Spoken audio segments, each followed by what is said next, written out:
Hey guys, I thought I'd show you my lazy compost. I tried to do this one other day and it was too frozen. I couldn't even get a handful of the stuff.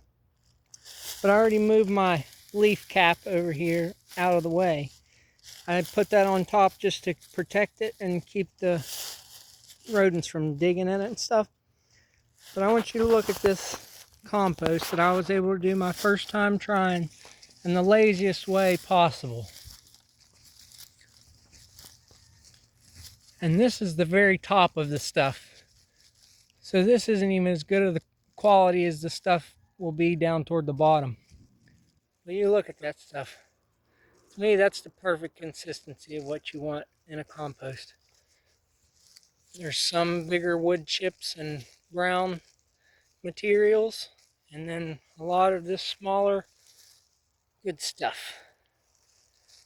And I just take it and I put my wood or scraps from the garden and scraps from the kitchen, and I throw it in, and then I layer it with leaves. And I do that over and over and over again. Kitchen scraps, then leaves. Kitchen scraps, then leaves.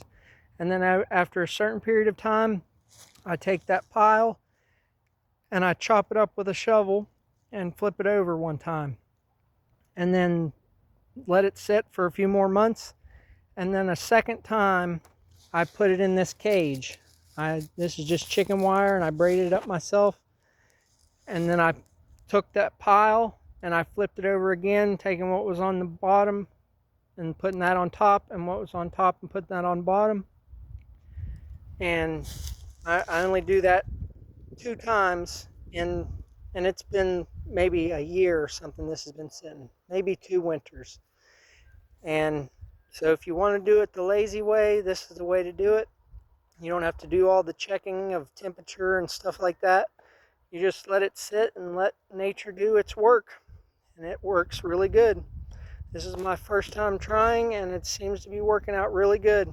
I already have a new pile started, and I stopped adding to this a while back because I intend on using this on my garden this spring.